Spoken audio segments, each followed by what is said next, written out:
During your Pokemon adventure, you have plenty of chances to buy items, but some of their prices are sort of strange, some are an incredibly good deal, and some purchases are just not worth your money whatsoever. What's up, fellas? I'm Matt, and today Elias and I are going to look at a bunch of items in the series, and talk about some of the weird pricing related stuff we found. Alright, let's get started. What's up? I'm Elias, and let's start with the battle items, otherwise known as X items. The X attack raises your Pokemon's attack stat, and there are equivalent items for defense, special attack, special defense, speed, and accuracy. In Gens 1 through 6, they raised your stats by 1 stage apiece. The prices of these items range from 350 to 550 Pokédollars, with the exception of the X accuracy, which costs 950. In Gen 7, two notable changes were made to these items. First off, they became twice as effective. Now they raise your stats by 2 stages instead. To compensate, their prices went up across the board, now costing 1,000 Pokédollars apiece. Fair enough, you're paying more for what's become a better product. Elias is drinking water very aggressively today. Stay hydrated, kids. Yes. And adults. But there are a couple more battle items that got the short end of the stick. The Dire Hit costs 650 Pokédollars before Gen 7, and it boosts your critical hit ratio by 2 stages starting in Gen 3. In Gen 7, its price also jumped from 650 Pokédollars to 1,000 despite not being improved in any way in Sun and Moon. The guard spec creates mist on your side of the battlefield, preventing opposing Pokemon from lowering your stats. In Gens 1 and 2 it lasts until you switch out, and ever since Gen 3 it lasts a flat 5 turns. This item's effect didn't change at all between Gen 6 and 7, but its price more than doubled anyway. It used to cost 700 Pokédollars, and now it's 1,500. The stat boosting items getting more expensive is fair, but if you ask us, Dire Hit and Guard Spec's prices should have stayed the same, since they didn't get any stronger. Next up, an item that's experienced a ton of shrinkflation in recent years. The Hyper Potion was a pretty solid item in Gens 1 through 6. It healed 200 HP, so during a playthrough, it'll usually get you to full health or pretty close to it. Well, unless you're using a Blissey or something on your team, but that doesn't sound very fun. I am forcing you to use a Blissey on your next playthrough, team. No. Fair. The Hyper Potion also went for a reasonable price. 1,200 Pokédollars in Gens 2 through 6. But in Gen 7, disaster struck. Not only did they get more expensive, but they became way less effective. The price jumped up to 1,500 money, but now they only heal 120 HP at a time. That actually makes the Hyper Potion the least cost-effective potion in the game, compared to the other HP-based ones. When you buy a Hyper Potion in Gen 7 through 9, you're spending 12.5 Pokédollars per HP restored. The regular potion is $10 per HP, and the Super Potion is 11.67. So in many cases, buying Hyper Potions is just a waste of money. The weaker variants will put less of a dent in your wallet. Fun fact though, before the nerf, the Hyper Potion was the most cost-effective out of all 3 of these, at 6 Pokédollars per HP of healing. There are other stronger healing items out there, namely the Max Potion and Full Restore, but we can't compare their cost-effectiveness in the same way. They heal your Pokemon all the way to full health, so the amount of HP they restore isn't set in stone. It's set in cheese. More about the Full Restore a little later though. Of course, the Hyper Potion isn't a complete scam in modern games. It's a pretty bad item now, but it does have its use cases. Outside of battle, you're allowed to use as many healing items as you want with no restrictions. So for the sake of cost effectiveness, you'd be better off using 2 Super Potions instead of 1 Hyper Potion. Both options heal the same amount. Fun fact, option and potion are anagrams, but the Super Potions cost less. You can also achieve the same effect with 6 regular potions, but using so many at once would get pretty annoying and pretty time consuming. The Super Potion is a nice middle ground between cost effectiveness and HP restoration, but if you're okay with sitting there using 11 gazillion items to heal your Pokemon between battles, then the regular potion is the best choice. In battle though, Hyper Potions are the better item. Using a healing item takes up your turn, so if your Pokemon is at low health, you're better off spending 1 turn to use a Hyper Potion as opposed to 2 turns for Super Potions. But a lot of people don't like spamming items to win battles, so if you're not using items in battle, the Hyper Potion is a terrible item to buy in Gen 7 onwards. There are a ton of healing options, so let's take a look at a few more, and see how their cost effectiveness compares. Freshwater's effectiveness has varied over the years, but it's always been a fantastic choice. In most games, it costs 200 Pokédollars, and in Gens 1 through 6, it heals 50 HP. That comes out to 4 Poké per HP, which is better than any type of potion. Freshwater can also be found at even lower prices in certain games. In Omega Ruby and Alpha Sapphire, Team Magma and Team Aqua sell water in their vending machines for just 150 Poké. Why does Team Magma sell water?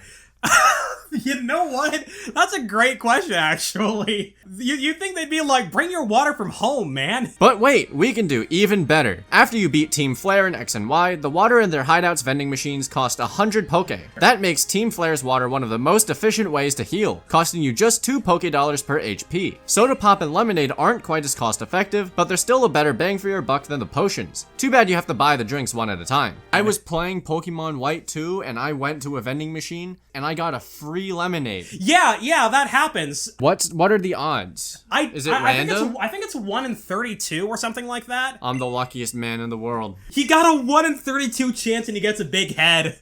God. We're gonna be frank with you. And don't call me Frank. Okay, Shirley. Alright. Neither of us had any idea what this next item even did before researching for this video. This snowball was introduced in Pokemon X and Y, and it boosts the holder's attack stat by 1 stage if they get hit by an Ice-type move. You weren't able to buy it in-game till Scarlet and Violet, where you can get it from the Delibird present store after getting 4 gym badges. Anyway, it costs $5,000. Considering the item's effect, 5,000 Pokédollars isn't a completely bonkers price or anything, but I'd like to think the main characters of these games can make snowballs themselves. Why spend your money on a snowball when you can just go up to the mountains and get some of your own? What secrets are these snowballs hiding? This isn't the most outrageous thing in the video, but we just thought it was funny. You wouldn't pay someone to make you a small snowball in real life. I would. So would I.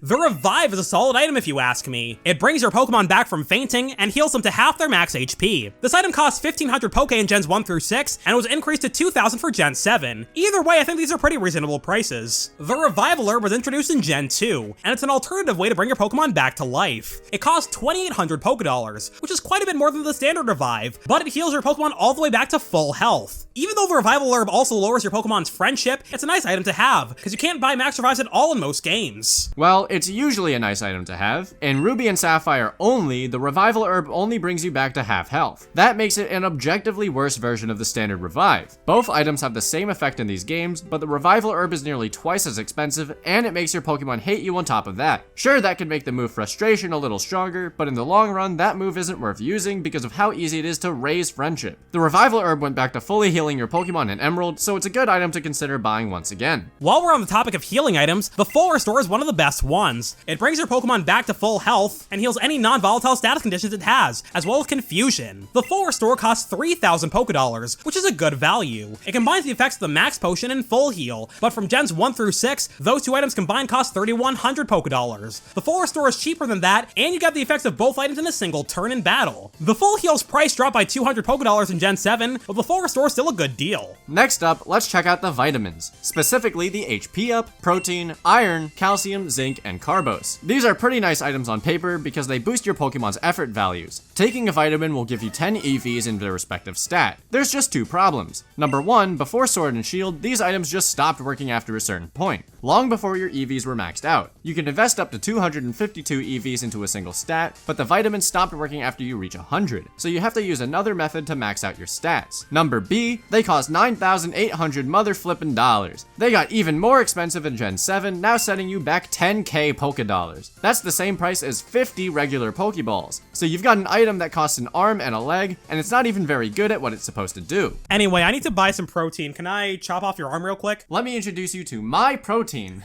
No! This video is not sponsored. I'm cutting off your arm. That's okay, I'll just use a full restore. I don't know if that'll work. You know what I can do instead of spending $1 zillion on protein? Knock out 5 Toxicroak. This guy gives out 2 attack EVs per KO, and you can actually max out your stats this way. You can also kill as many Toxicroak as you want for free, so protein is a waste of time in the Pokemon world. In real life, it is not. That is your mom calling. In modern games, vitamins can be used to max out your EVs, but they're still not the greatest use of your money. 10,000 bucks is a lot of money, so you're better off saving it and knocking out Pokemon to raise your stats instead. Alright, I'm gonna do my best Elias impression. Despite their high price, vitamins aren't entirely a waste of money. They can be pretty helpful in solo runs, especially if you're going for speed. When Scott's Thoughts plays through Pokemon Yellow, he often stops at the Celadon department store to buy a few vitamins. Alright, man, I'm back. What's Hey, so I actually impersonated you. Okay, well, I bet you didn't do it very well. In a solo run, you don't have to spend as much money on other items because you're only using 1 Pokemon in battle instead of a full team. You don't have to worry about healing 6 different Pokemon, and you don't have to use many Pokeballs. Since Scott's goal is to beat the game as quickly as possible, vitamins are valuable for saving time. They don't raise your stats that much, but every little advantage counts. If you can get those advantages without knocking out a trillion wild Oddish, that's a plus as well. Taking 3 or 4 vitamins takes a lot less time than knocking out a ton of Pokemon, so it's worth buying them if you have the cash. Carbos is especially worth buying because it raises your speed. Outspeeding your opponent is an important advantage in Pokemon battles because it can be the difference between life and death. In some cases, you'll either get one shot and lose because you're 1 point too slow, or you'll win because you outspeed by 1. So taking Carbos to raise your speed by 2 or 3 points is worth it, despite the steep price. Shoutouts to Scott himself for providing feedback on this section. Thanks, man. Protein is also sometimes used in Pokemon Emerald speedruns to give Swampert better damage ranges against certain Pokemon, but speedrunners don't actually buy it. There's one just laying around on Route 114 on your way to Meteor Falls. Pretty much any item is worth your money if it's free, you know? In most other cases though, you're better off steering clear of vitamins. For more videos like this, subscribe to MEPlaysGames and consider becoming a channel member. For just $2.99 a month, you can support the channel and get a shout out at the end of each video. You can also check out a Super Mario Bros. Wonder Let's Play Elias and I did. A video about item prices wouldn't be complete without talking about the bike. In Gen 1 and Fire Red and Leaf Green, there's a bike shop in Cerulean City. You can buy a bike here for $1 million. Jinx. Oh! Except no, you can't. The game only lets you hold 999,999 Pokédollars at a time, so it's impossible to buy the bike with cash. You have to get a bike voucher in the next town over, Vermilion City, then come back to buy it. The Pokédollar is based heavily on the Japanese yen. Back when Pokemon Red and Blue came out, a yen was roughly equivalent to 1 US cent, so that'd be like selling a kid's bike for $10,000. That thing had better have solid gold handlebars, that's all I'm gonna say. Did you know that Costco sells gold bars? I think I did know that. Why?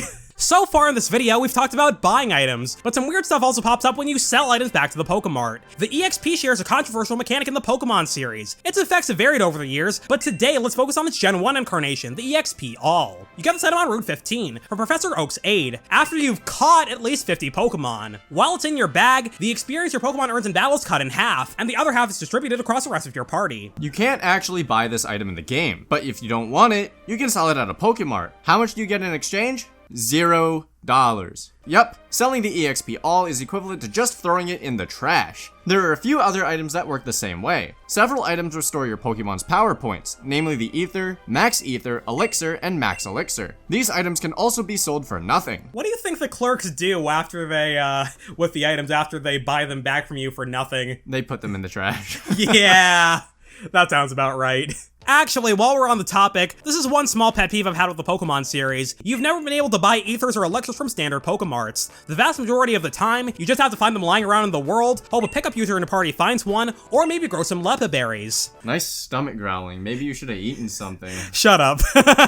It'd be nice to be able to buy Ethers and Elixirs normally, because then you wouldn't have to make a zillion trips to the Pokemon Center. In most games, Pokemart clerks won't let you sell your Master Ball. And I mean, fair enough. It's meant to be a rare and special item, so that's the game's way of telling you not to waste it. I used one on a Abomasnow once. I used one on a Choodle by accident when I was doing Dynamax raids with Dash. Nice. Well, the clerks in Gens 1 and 2 do not care whatsoever. You can sell them your Master Ball and they'll give you $0 in exchange. The Premier Ball is a nice reward for buying Pokeballs in bulk. Whenever you buy 10 Pokeballs at a time, the clerk will throw in a Premier Ball for free. In Gens 3 through 6, you can sell Premier Balls back to the Mart for 100 Pokedollars, the same price you'd get for a regular Pokeball. But the sell price has dropped significantly in the years since then. In Scarlet and Violet, selling Premier Balls will get you a whopping $5. Thanks for shopping!